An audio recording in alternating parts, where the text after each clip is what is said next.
El tema de hoy, dentro de la serie Identidad, es existe a propósito. Voy a repetir esto. Existe a propósito. Tú y yo existimos a propósito. ¿Sabes que muchas personas están buscando? Y lo escucho cada vez más. Lo escucho en la radio. Sí, en la radio. Yo escucho radio. Lo escucho en la radio, lo leo en las redes, escucho entrevistas. Personas constantemente están buscando descubrir su propósito, descubrir el significado de la vida, por qué existen. Yo estoy casi seguro si ahora mismo hacemos una encuesta aquí y le preguntamos cuál es tu propósito de vida, cuál es el propósito por el cual Dios te escogió, por el cual Dios te ha creado.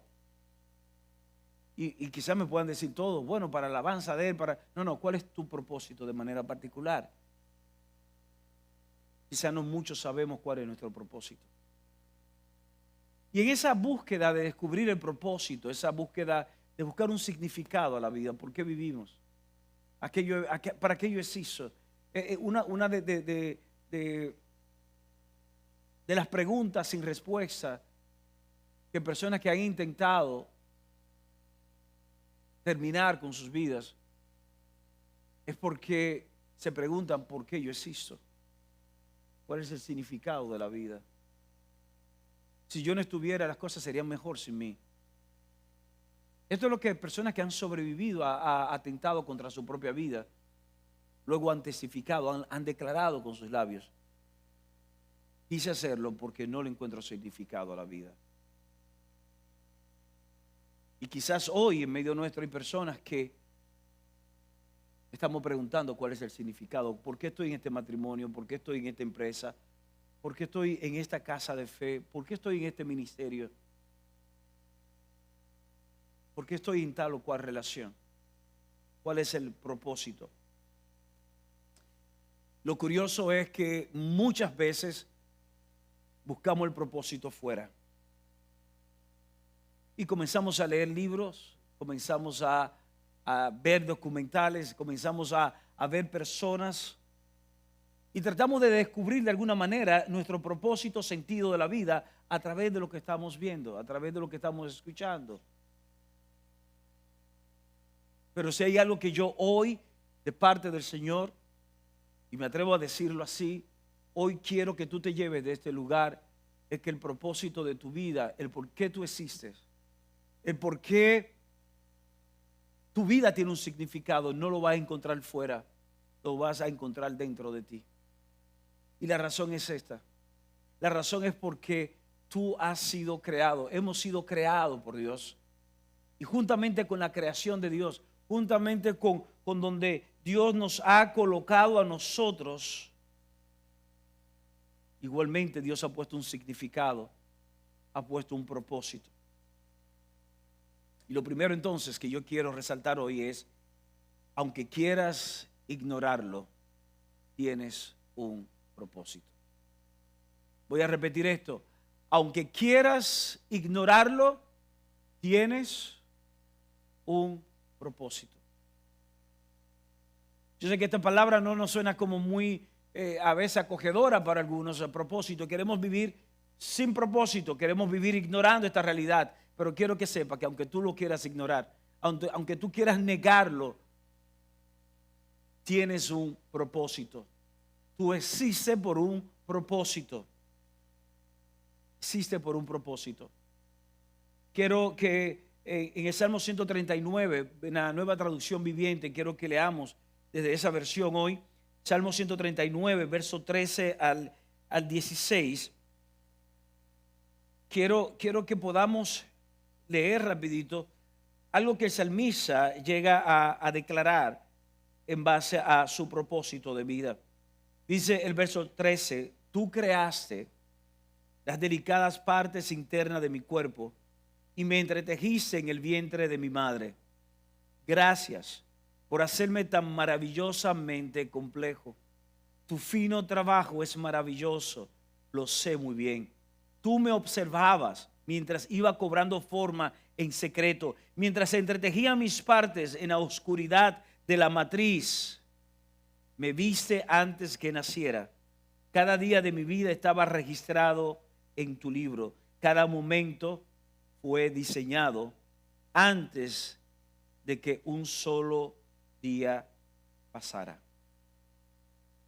Cuando podemos ver eso que David declara, el salmista declara en una conversación, en esos momentos de reflexión que él tiene con Dios, es que esto es maravilloso. Y yo saber que tus ojos, antes de ser formado en la matriz de mi madre, ya tú habías pensado en mí, ya tú me habías puesto un propósito, ya hay un libro donde ya estaba registrado mi propósito. Esto es maravilloso, es algo impresionante. Y quiero decirte que esa verdad es para ti. Cuando tú entiendes esto, tú entonces vas a saber que tú no eres un accidente.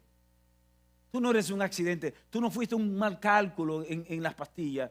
Tú no fuiste un mal uso de esos instrumentos como preservativo y esas cosas. No, tú no fuiste. Perdóname que sea tan llano, pero quiero que entendamos esto. Porque hay mentiras que de alguna manera el enemigo ha querido sembrar en nuestras mentes. Para nosotros entonces hoy no tener sentido de vida o pensar que no tenemos propósito. Tú y yo no fuimos un error. Tú y yo no fuimos el resultado de un descontrol hormonal de una pareja que pasionalmente se atraían entre sí y no pudieron controlarse. Y como resultado tú estás aquí. No, tú no eres control de eso tampoco. Tú no eres control. Tú no eres resultado de eso. Tú eres creación de Dios. Tú eres creación de Dios. Dios te pensó. Dios te pensó antes de la fundación del mundo. No solamente Dios te pensó. Así como cuando leemos el relato de la creación y vemos como cada día Dios fue creando todo un ambiente para luego establecer el hombre en ese ambiente, establecer la mujer en ese ambiente. Dios creó todas las circunstancias dadas para luego tú venir. Y a veces pensamos, yo por error, yo nací en este país. No, tú naciste en esta nación dentro del propósito del Señor. Tú naciste en ese tiempo dentro del propósito del Señor. Tú naciste en esa familia. Yo nací en esta familia donde yo nací con el propósito. A veces anhelamos, quisiéramos que mi padre fuera fulano, mi madre fuera fulana. Cuando los jovencitos, es una de las cosas que los jovencitos tienden a debatirse entre ellos, es esto. Óyeme, si mi mamá fuera como la mamá de fulano, mi papá fuera como el papá de fulano, ignorando nosotros que Dios nos pensó de una forma tal que nos estableció en una familia, nos estableció en un tiempo, nos estableció en un país, nos estableció con un género específico. No que tú eres una mujer atrapada en un cuerpo de hombre, un hombre atrapado en un cuerpo de mujer. No, Dios creó un género específico para que tú nacieras, para que con ese género con el cual tú naciste, tú pudiese cumplir el propósito con el cual Él te pensó, con el cual Él te creó, con el cual Él te estableció. No somos un error biológico. El punto es que cuando queremos ignorar el propósito de Dios, cuando queremos ignorar la existencia de Dios en nuestras vidas, vamos a vivir sin propósito. Y quiero decirte que el propósito de Dios en tu vida, Él lo estableció. Y tú no tuviste que pagar absolutamente nada. Tú no tuviste que pagar absolutamente nada porque el propósito de Dios no tiene precio. Aunque vivir sin propósito es muy costoso. Voy a repetirte esto. El propósito de Dios no tiene precio. Porque es de gracia. Es por amor. Dios nos ha amado de una forma tal que antes de la fundación del mundo, no solamente Él nos bendijo, sino que antes de la fundación del mundo, Él nos equipó con un propósito y nos dio todo lo que necesitamos para alcanzar ese propósito. No tuvimos que hacer absolutamente nada. Tú no tienes que hacer nada para ganar, para merecerte el propósito de Dios en tu vida. No tiene precio. Pero si decidimos vivir sin propósito, yo te garantizo que será muy costoso para tu vida. Es muy costoso para mi vida. Andar como un velero que va a ir según el viento sople es muy costoso. Y no creo que es lo que Dios quiere para ti. No es lo que Dios quiere para mi vida. Es como, ¿cómo lo pongo? Lo voy a poner de esta manera. Cuando vivimos ignorando el propósito, cuando vivimos ignorando a espaldas del propósito que Dios ha puesto en nuestras vidas, va a llegar un momento que vamos a morir. Todos vamos a morir. Si no es que el Señor viene antes a buscarnos, ¿verdad? A buscar a su iglesia, pero todo, el mayor porcentaje que todos vamos a morir. Y sabes qué, es triste que cuando tú mueras, que cuando yo muera, si vivimos ignorando el propósito de Dios en nuestras vidas, en ese momento no lo van a poner en la lápida, pero pudiese estar en la lápida. Aquí yace el cuerpo de Javier, quien fracasó y quien tontamente vivió su vida ignorando su propósito. No me quiero imaginar. No me quiero imaginar que mi lápida diga eso. Yace el cuerpo de Javier Valdés, quien vivió tontamente y fracasó ignorando el propósito de Dios en su vida. Por eso quiero nuevamente decirte esto. Jeremías 29:11, el Señor declara: yo sé los pensamientos. Yo sé los pensamientos que tengo para ti. Son pensamientos de bien.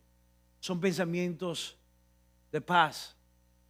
Son pensamientos para que tú puedas alcanzar aquello que anhelas. Dice ahí: pues yo sé los planes que tengo para ustedes, dice el Señor. Son planes para lo bueno y no para lo malo, para darles la esperanza, para darles un futuro y una esperanza. Esos son los planes de Dios. Esos son los planes de Dios para tu matrimonio. Son los planes de Dios para tu vida. Son los planes de Dios para tu empresa, para tu familia. Son planes de bien, no de mal. Son planes de esperanza. Y todo eso porque los planes de Dios respaldan el propósito con el cual te estableció. Ahora, estamos hablando de identidad, pero la identidad está conectada con propósito. Y por eso quisimos iniciar la serie con este tema, hablando de propósito. Pero tú puedes decidir hoy ignorar ese propósito. Tú puedes decidirlo. Tú puedes decidir hoy vivir a espaldas del propósito de Dios para tu vida. Ahora, si hay algo que quiero resaltar también, es qué sucede cuando decidimos vivir una vida con falta de propósito. Cuando decidimos vivir una vida con falta de propósito. Quiero que me acompañe al Salmo 14:1. Es un salmo bien corto, es un verso bien corto. Salmo 14, verso 1. Es una declaración. Es una declaración donde dice, para el director del coro, Salmo de David: solo los necios, óyeme bien, solo los necios dicen en su corazón, no hay Dios. Ellos son corruptos y sus acciones son malas. no hay ni un solo que haga lo bueno. Voy a repetir solamente la primera parte. Dice el necio en su corazón, no hay Dios. Y ustedes preguntarán, ¿qué tiene que ver esta declaración de David en el Salmo 14, verso 1, con el propósito? Claro, porque si tú declaras en tu corazón no hay Dios, tú estás diciendo entonces yo no creo en propósito. Si tú dices Dios no existe, tú estás diciendo que tú no tienes propósito. Porque el propósito está inherentemente conectado con la mente del Creador. Cuando tú dices Dios no existe, entonces yo no creo en la creación. Por tanto, no existe un propósito por el cual yo vivo. Es decir, Dios no existe, voy a ignorarlo, no hay creador, no hay propósito, no hay significado. Son declaraciones, ¿verdad? Son declaraciones que en una conversación quizás más profunda contigo mismo o con otra persona que llegue a decir esto, tú te vas a dar cuenta, porque si tú dices Dios no existe, entonces no hay un creador. Si no hay un creador, no hay propósito. Si no hay propósito, no hay significado de vida.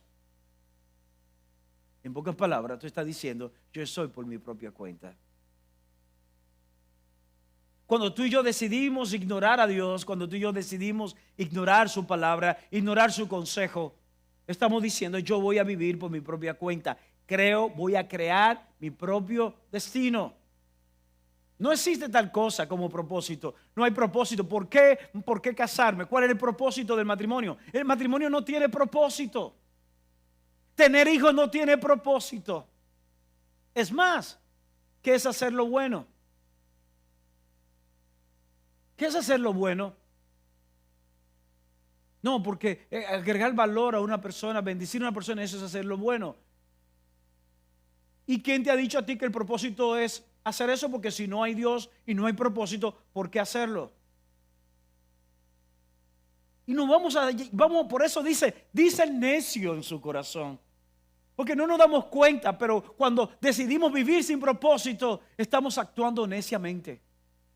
Hay necedad en nuestro corazón, hay necedad en nuestras mentes, en nuestro espíritu. Esto implica incluso que vamos a vivir sin una visión clara. ¿Cuál es la visión que tú tienes de vida? Porque la visión viene, cuando una persona tiene visión, la visión viene cargada con propósito. Pero si tú no crees que Dios existe, no hay propósito. Y cuando tú vives sin propósito, vas a vivir sin visión. ¿Y qué sucede cuando tú y yo vivimos sin visión? Vamos a ver lo que dice el sabio Salomón.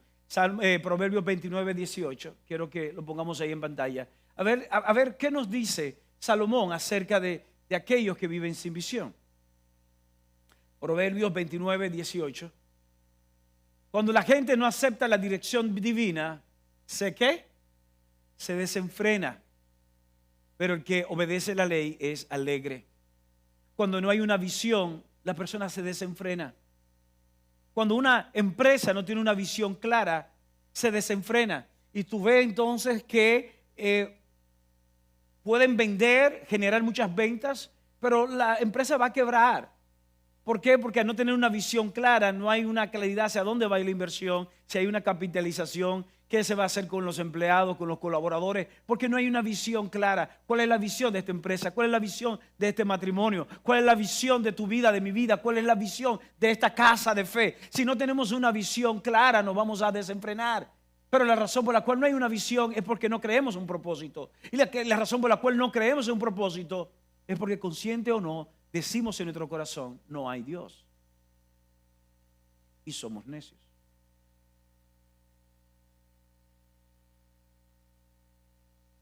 Es más, quiero decirte que cuando decimos que no hay Dios, que no hay creador, estamos permitiendo que otra persona le pongan valor a nuestras vidas. Voy a repetir esto. Cuando tú dices que tú no eres creación de Dios, que tú vives sin propósito porque Dios no hay propósito de Dios en tu vida, tú estás permitiendo que el que está a tu lado, que el que está al frente a ti, sea quien le dé valor a tu vida. Tu vida vale lo que el otro dice. Tu vida vale lo que tu pasado dice. Tu vida vale lo que tú mismo, cuando te ves en el espejo, tú misma, cuando te ves en el espejo, tú dices que tú vales. Y esto es porque el valor de una obra de arte está íntimamente ligada con el creador de esa obra. Está íntimamente ligada con el creador de esa obra. Hay una obra de arte que se llama El Grito, de un pintor expresionista noruego llamado Edvard Munch. Esta obra de arte, quiero que la presentemos ahí en pantalla, la obra de arte, no la versión de Amazon, sino la obra de arte. Esta obra de arte, ustedes ven ahí, ¿quiénes la habían visto anteriormente? Algunas manos la han visto, algunas personas la han visto. ¿Saben que esa obra de arte es de un pintor noruego, Edvard Munch? ¿Saben en cuánto se subastó esa obra de arte, esa pintura? ¿Alguien puede darme una cifra? Vamos a ver. ¿Quién levantó la mano? La levantaron. ¿Quién? Si dame una cifra. Cualquiera. 15 millones de dólares, está muy cerca. ¿Alguien más me puede decir en cuánto se subastó esa obra de arte? 25, estuviste muy próximo. Voy a parar ahí porque esto no es una subasta ahora tampoco. Esta obra de arte se subastó en 119.9 millones de dólares. Casi 120 millones de dólares costó esa obra de arte. Porque esta obra de arte está plasmada el alma, el corazón de su pintor.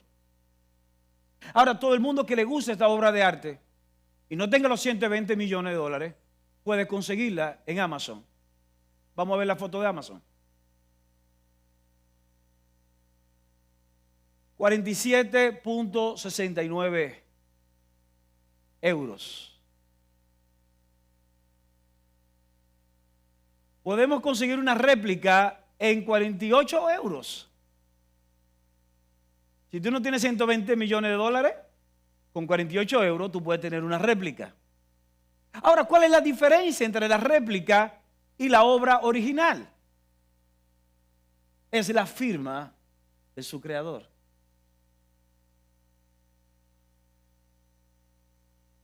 Tu valor está determinado por la firma de quien te ha creado.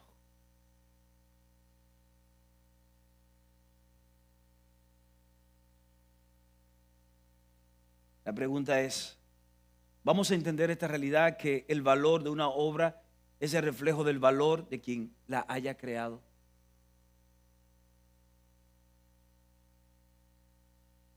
Tú eres una obra. Tú eres una obra. Me encanta lo que dice Pablo en Efesios 2:10. Dice que somos obra maestra. Cuando leemos Efesios 2:10, dice que nosotros somos una obra maestra de Dios. Tú eres una obra maestra de Dios. Y esa obra está cargada de propósito. Está cargada de significado. Dice, pues somos la obra maestra de Dios. Él nos creó de nuevo en Cristo Jesús a fin de que hagamos las cosas buenas que preparó para nosotros tiempo atrás. Eres una obra maestra. Tú no eres cualquier cosa. Yo sé que hay un dicho popular por ahí que dice, no, porque Dios no hace disparate. Y a veces relajamos tanto esos dichos que perdemos el significado que hay detrás de ellos. Que tú eres una obra maestra.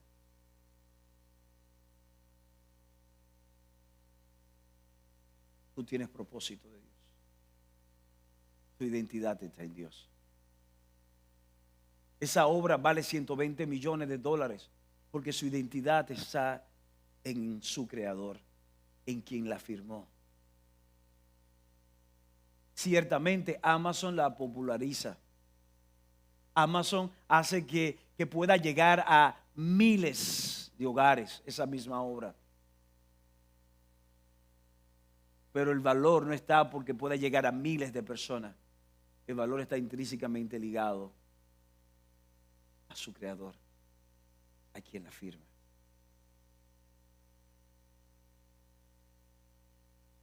quiero en los minutos que me quedan, hablando de propósito, ¿verdad? Quiero que podamos entender algo en esa mañana, y es que realmente somos únicos y tenemos un valor y tenemos todo lo que se necesita. Voy a repetir esto: tú eres único, tú eres única y tienes todo lo que necesitas. Recuerda lo que dije al principio, que muchas personas buscando propósito, significado de vida, comienzan a buscarlo fuera. Pero no tienen que buscarlo fuera. Ya tú tienes todo lo que se necesita. Tú tienes el aliento de vida, tienes el cuerpo que necesitas, el alma, el espíritu. Y si has recibido a Jesús como Señor y Salvador, el Espíritu Santo de Dios habita en ti. Por tanto, al menos un don sobrenatural de Dios opera en ti. Tienes todo lo que necesitas. Y tú eres único, eres única. No pierdas tu vida pretendiendo ser otra persona. Génesis 1:26. Génesis 1:26 nos habla a nosotros del momento en que Dios nos crea a cada uno, ¿verdad? Quiero que lo leamos. Génesis 1:26. Solamente lo voy a poner ahí en pantalla. Génesis dice, cuando Dios decide hacer el hombre, dice, entonces dijo Dios dijo, hagamos a los seres humanos, hagamos al hombre a nuestra imagen, para que sean como nosotros. Ellos reinarán sobre los peces del mar, las aves del cielo, los animales domésticos, todos los animales salvajes de la tierra y los animales pequeños que corren por el suelo. Verso 27, vamos a leer el 27 también. Y dice, así que Dios creó a los seres humanos a su propia imagen. A imagen de Dios lo creó, hombre y mujer los creó. Dios nos creó a nosotros para que fuésemos a imagen de Él. Y ciertamente sabemos que a causa del pecado dejamos de reflejar eso. Y esa es la razón por la cual cuando leemos Juan, el Evangelio de Juan hablando de Jesús, dice que en Jesús habita la plenitud, estaba lleno de gracia y verdad. Dice que ese verbo se hizo carne y habitó en medio nuestro. Y es maravilloso esto, porque a través de Cristo, entonces tú y yo recuperamos la habilidad, por así decirlo, de volver a ser una expresión de la imagen de Dios. Nosotros como iglesia, cuando hablo de iglesia no me refiero a vida abundante, me refiero al cuerpo de Cristo. El cuerpo de Cristo está formado por todos los creyentes en todo lugar del mundo que le ha creído a Jesús como Señor y Salvador. Tú y yo estamos llamados entonces a convertirnos en una expresión de esa imagen. Tú eres único, eres única, tú cargas la imagen de Dios. Y yo creo que son mensajes que no son populares, pero tenemos que traerlo de nuevo a nuestra mesa. Porque de alguna manera hemos querido popularizar tanto el Evangelio que hasta lo llevamos a lo urbano.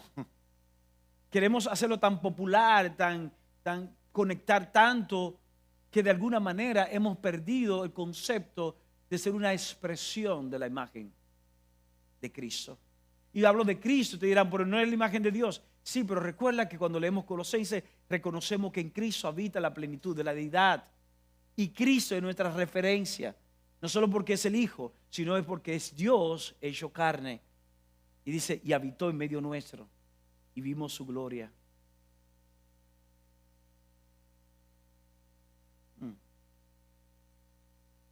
Dios ha puesto en cada uno de nosotros todo lo que necesitamos. Cuando leemos la carta de Pedro, y no lo vamos a leer ya para redimir el tiempo, pero la segunda carta de Pedro, capítulo 1, verso 3, habla de que tú y yo somos partícipes de la naturaleza divina. ¿Qué más tú puedes querer? ¿Qué más yo puedo querer? Cuando estamos preguntando significado de vida, tú cargas, tú eres partícipe de la naturaleza divina. Tú tienes de la naturaleza de Dios dentro de ti, en tu ADN. Ahora mismo hacen una prueba de ADN. Ayer yo viendo las noticias vi que un político bien conocido de acá, hay una persona que lo está acusando de que tiene un niño de él de hace 13 años, que sé yo cuánto, y que no quiso declararlo, y ahora volvía de la fiscalía. Este político está demandando para hacer una prueba de ADN al bebé, al niño, al jovencito, para demostrar que él no es su padre. Él quiere demostrar que no es su padre. Y a través de esa prueba de ADN se va a determinar si realmente, si es o no es el padre del niño o del joven. Yo quiero decirte, a ti y a mí nos hace una prueba de ADN en el día de hoy, y en nuestro ADN va a decir que somos hijos de Dios. Y ese ADN entonces nos da un valor. Y es curioso porque ha salido entonces dentro de toda esa noticia, eso es en el día de ayer, las redes estuvo saturadas de esta noticia. Cuando leemos esta noticia nos damos cuenta que aparentemente esta persona, este político, estuvo manteniendo a este jovencito aún no haberlo reconocido como hijo. Y eso sucede a diario. Pero si en la prueba de ADN resulta que es su hijo, este hijo no solamente va a seguir siendo beneficiado por la manutención que ha estado recibiendo de manera informal, sino que adquiere el derecho de herencia porque es hijo. Esa es la razón por la cual cuando tú y yo reconocemos que somos hijos de Dios, entonces podemos entender por qué Pablo llega a decir que somos herederos de Dios y coherederos con Cristo Jesús, porque tú y yo somos herederos de todo lo que corresponde a nuestro Padre Celestial. Dime tú si eso no le da significado a tu vida. Dime si eso no le da propósito a tu vida y a mi vida. Somos únicos. Y tenemos todo lo que se necesita. Somos únicos y tenemos todo lo que se necesita. Y resistir a esa verdad no es más que un autosabotaje que nos lleva a una autodestrucción. Salmo 139, verso 14. La última cita que vamos a leer en el día de hoy. Salmo 139, verso 14. Gracias por hacerme tan maravillosamente complejo. Tu fino trabajo es maravilloso. Lo sé muy bien.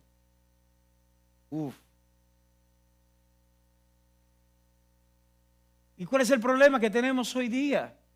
Personas que no están conformes con quien son. Están conformes por una herencia genética que tienen, que lo lleva a ser más delgadito de la cuenta o tener más peso de la cuenta. Personas que no están conformes con el género con el cual nació. Una sociedad que le dice a la persona como tú te percibes, entonces eso es lo que tú eres y vive como tú te percibes. Ignorando. Ay, Dios.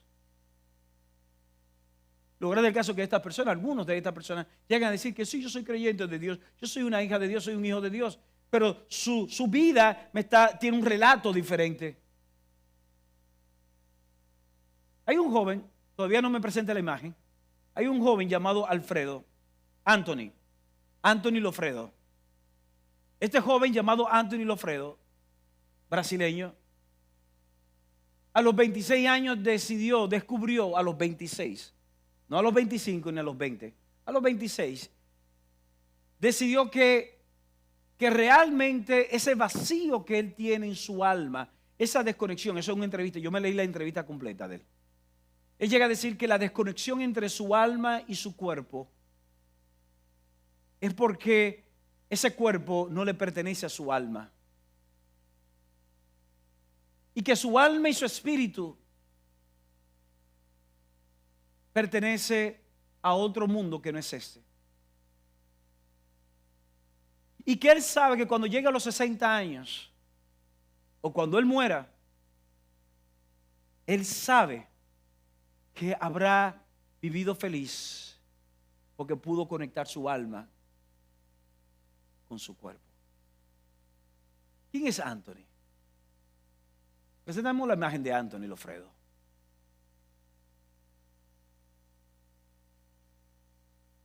Esa es la foto de él a los 26 años, la que está a la derecha de ustedes. Y ese es como él se ve hoy día. Él dice, ustedes pueden buscarlo en las redes como Black Alien. Porque él dice que el diseño de él realmente es alienígena. Es más fácil para él creer en los aliens que creer en Dios. La primera cirugía que se hizo fue en la lengua. Se cortó la lengua y se le hizo como un reptil. Y se ha hecho comenzar, y ustedes, y eso es solamente el rostro. No quise presentar el cuerpo, pero el cuerpo entero es así. Parece un alienígena, parece como un lagarto por todas las cosas que se ha hecho. Y dice que su próximo proyecto es mutilarse parte de los dedos y unirlo, como como ustedes ven los reptiles. Ese es su próximo proyecto. Búsquenlo, pueden buscarlo. Aquellos que son, ¿verdad?, curiosos, pueden buscarlo. Y busquen la entrevista de Black Alien a periódico El Mundo. Periódico El Mundo, un periódico español. Búsquenla.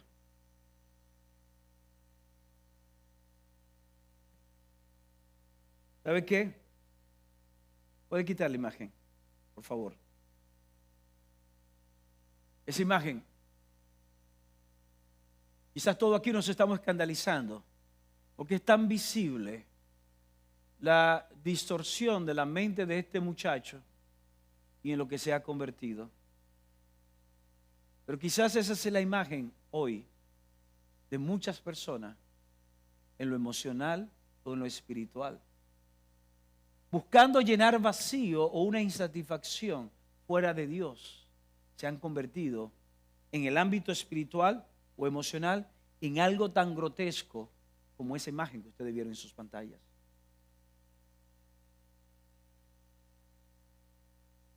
Y todo porque quisieron buscar su identidad o propósito, significado de vida fuera de Dios.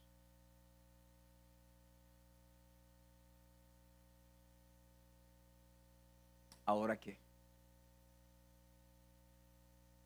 Esa es la pregunta. ¿Ahora qué?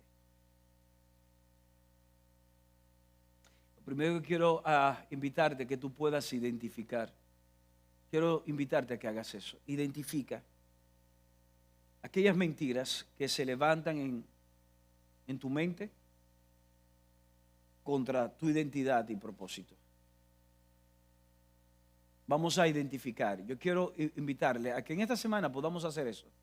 Vamos a identificar las mentiras que se levantan en nuestras mentes contra nuestra identidad y propósito en Dios.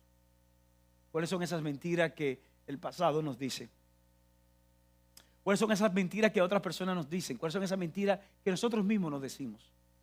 ¿Cuáles son esas mentiras que escuchamos del enemigo, del diablo, hablar a nuestros oídos, susurrarnos, para tratar de distorsionar nuestra identidad y propósito? Ayuda. Yo quiero que hagamos eso. Vamos a identificar, porque yo sé que la hay, porque siempre, recuerda bien, siempre el enemigo tendrá la intención de robar, de matar, de destruir aquello que Dios te ha dado. Vamos a identificar esas mentiras.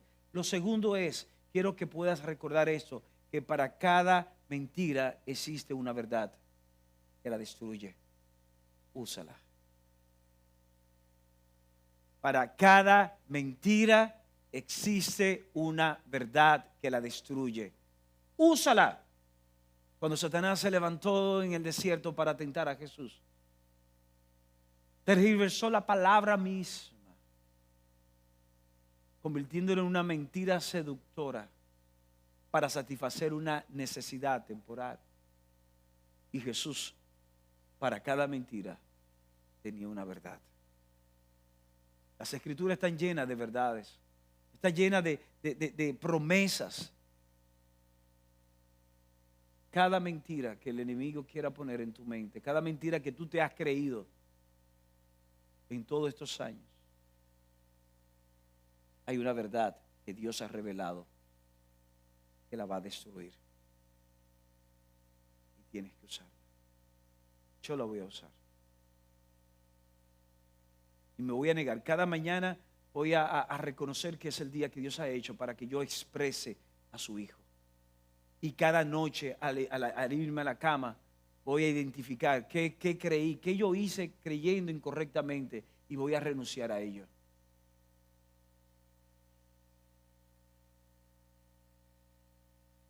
Quizás alguno aquí hoy dirá, pero yo no tengo la madurez, no tengo el conocimiento, no tengo la destreza para hacer esto.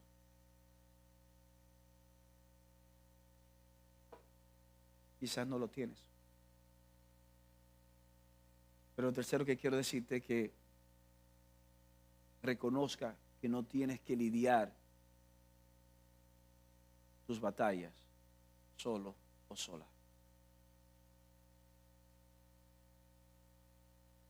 Tú puedes buscar a alguien que te apoye, que camine contigo en medio de tus batallas, en medio de la intensidad de ese conflicto en tu mente.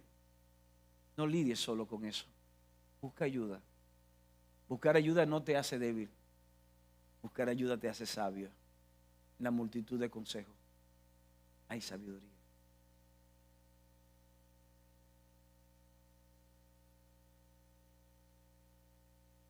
Volvemos al tema de hoy. ¿Estás? ¿Hiciste a propósito? ¿Hiciste a propósito? Padre, te damos gracias. Gracias porque ciertamente tu propósito se nos es revelado.